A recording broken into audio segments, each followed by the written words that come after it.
Cinema Classics is brought to you by the Gateway Film Center, 1550 North High Street, Columbus, Ohio. Further details and showtimes online at gatewayfilmcenter.org. The award-winning Cinema Classics is produced by John DeSando and Johnny DiLoretto. Listen to the shows and read reviews online at WCBE.org. I'm John DeSando. I'm Johnny DiLoretto. This is Cinema Classics. It is indeed. And talk about classics. Yeah. First of all, the New York Times. Yeah, is a classic. It's a classic newspaper. I've always enjoyed it. And then they've come across with their 25 top movies since the year 2000.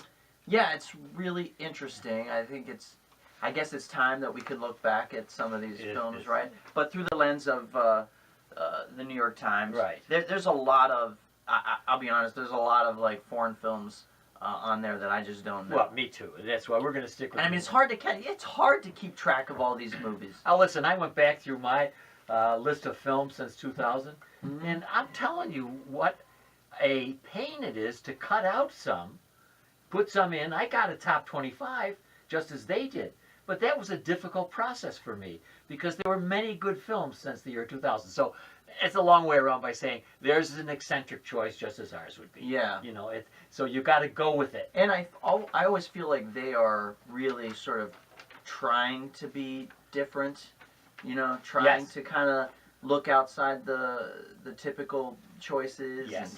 And, so, you know, and I'm not discounting the films on their list because I haven't seen many of them. One of them is Spirited Away, which is an Japanese anime film. A good choice. But you've seen There Will Be Blood. Oh, definitely. That's the number one movie on their list. Right, on their list. I don't agree with that. Well, I like There Will Be Blood. I just don't think it's the best movie of the past 25 years. Do you? No, not necessarily. I mean, I've got my list, and it would have been on my list. It wouldn't have been my top. But that's what you have to make concessions to the people who are doing it. Right, of course. And so you so just that's go the top movie on their list. The bottom movie on their list, 25, number 25, is The 40-Year-Old Virgin. I saw that, yes. Yeah. Is that interesting? It is interesting. I also don't know if that's true. And, you know, I think it deserves to be on the list simply because... Maybe a list of top 100. Are of romantic comedies. It should be on. So I could accept it, even though I agree with you. I was just a little bit shocked to see it. Yeah, I feel like, see, that's what I mean. I feel like they felt the need to put a comedy on there. Well, and then, you know. Well, what do you think about Mad Max Fury Road being on their list? And the top 25, again, I just don't... I enjoyed Mad Max Fury Road. I think some of it is a major achievement. It's definitely a major achievement in terms of its action choreography. Right. But beyond that, I'm not sure there's much going on. Well, here's one. Yeah. One of your favorite directors. Yeah. Clint Eastwood. Of course. $1 Million Baby. Yeah. And that does deserve to be on the list. Oh, good. Along with, I would put Gran Torino possibly on there. You know, I thought about that as well. But then I think, too, Richard Linklater's Boyhood deserves to be on there. I don't. Yeah. I know you found it boring. I just found it, you know, lackluster in a lot of... It was smartly executed. Of course... Oh, sorry, that's you. Let me mute your phone there. Yeah, that won't do that again. I found Boyhood to be fascinating experiment. I thought some of it was smartly observed, but ultimately, I think the central performance was a little lacking in the kid. You know, he sort of grows up, and I know that part of the experiment was like not knowing what the kid was going to grow up to be like. Yeah. It was that prolonged look at the same person. The actual premise of it was so unusual as to be on someone's list. Yeah. But I wasn't at all surprised when you weren't moved by it. Yeah. I think you just have to accept it rather than be moved by it. It was interesting though. It was definitely, I couldn't take my eyes off it. Eternal Sunshine of the Spotless Mind is on their list. Yeah. How do you feel about that? I feel that's good. I feel that's a powerful influence on a lot of people for taking major stars and making it into something a little bit more profound than just a light melodrama. It was, I thought, powerful enough. Yeah, for sure. It might be on there. Yeah, and definitely has rooted itself in many people's, consciousness as a powerful one of the best films of the past couple of years. You know, I was happy to see Steven Spielberg on there with Munich. Yeah, I saw that too, and I was thinking about Munich and how I felt about it. And there is, you know, I mean, obviously, almost everything that guy touches is pretty extraordinary. I remember seeing Munich and being more technically impressed with it rather than emotionally or psychologically. There is that very disturbing scene where they assassinate the woman, and then they walk in. It's kind of like broad daylight. She's in a beach house or something, and it's slow and hard to watch. And that makes me uneasy right now just thinking about it. Actually. Well, another one that I think we mutually may have found a little bit more difficult to enjoy totally, but see the impact. Moonlight. Yeah. Also, I don't think deserving of this. Well, it just. Nor did I think it deserved the Oscar. Yeah, and yet it is a powerful film in its own right. You can see where people would put it on, and where reviewers such as the New York Times might. But then I started way back in 2000 with Mulholland Drive. Wow. How about that for going back? Yeah, man. And the Royal Tenenbaums. Now, see, I think if you just follow those threads, a couple of the great filmmaker threads, Yeah. I think that multiple works from Wes Anderson should be on this list, Yes, right. including the fantastic Mr. Fox, which is I got it. Yes. which is one of the best films Absolutely. in the past 25 years, family film or not. Yes, exactly. I got it. And I would agree, the Royal Tenenbaums, but also fantastic Mr. Fox has to be on that list. Well, my list also included Lost in Translation, and Sofia Coppola is currently with The Beguiled, still a prominent director, female director. Yeah.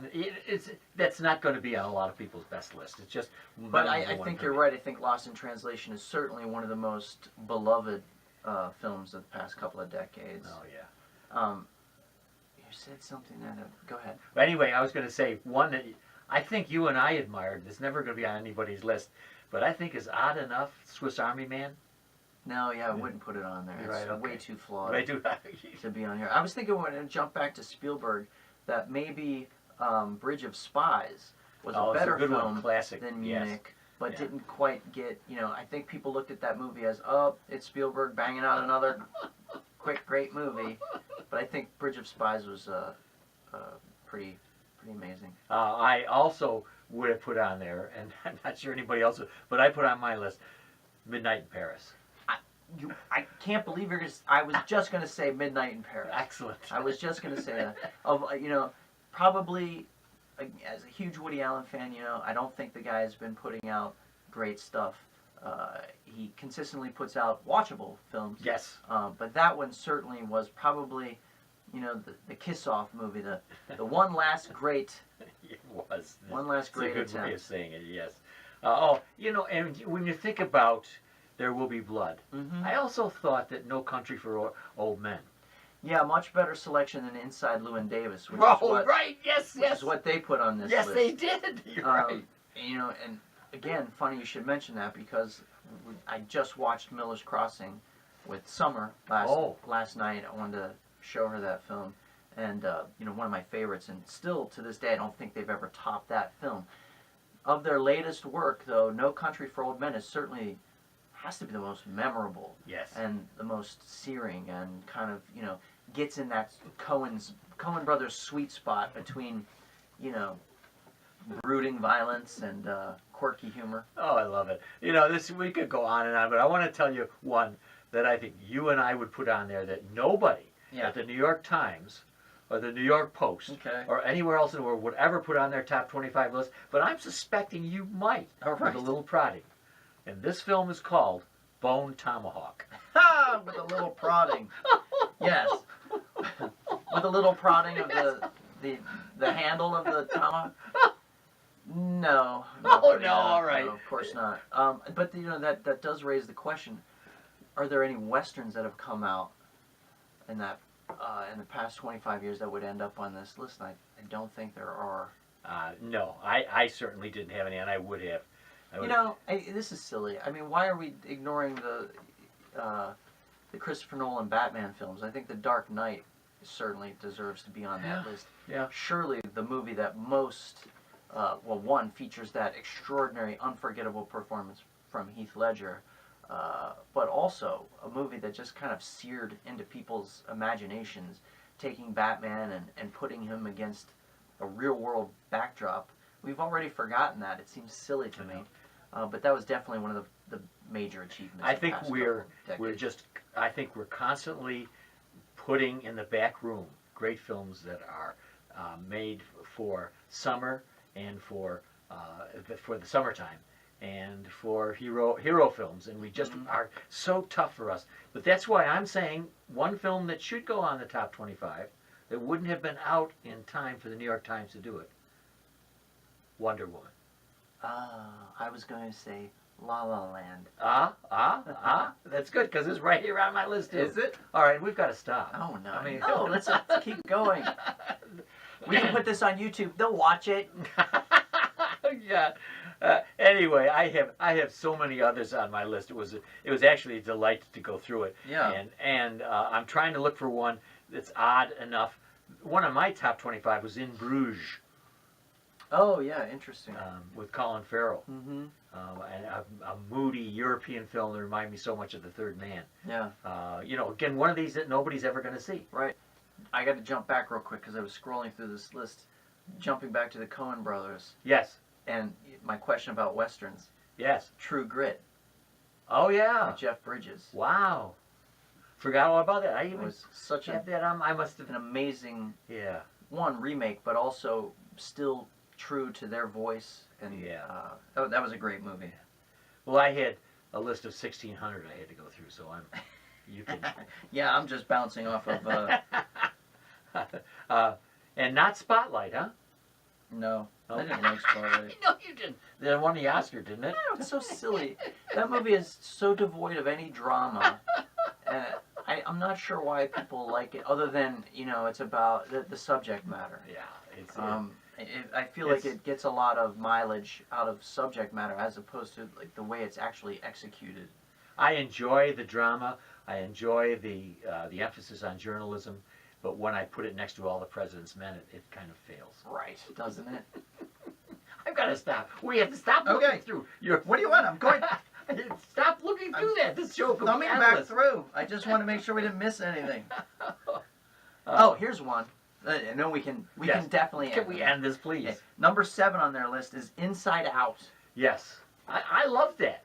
I didn't. Yeah, okay. I think people just like whatever Pixar sneezed. No, They would think it was the greatest thing ever. What an ingenious Cloudy conception. with a Chance of Meatballs is a far superior film. Okay, to Inside all Out. right. I'm going to go make a plate of pasta. I'm out of here.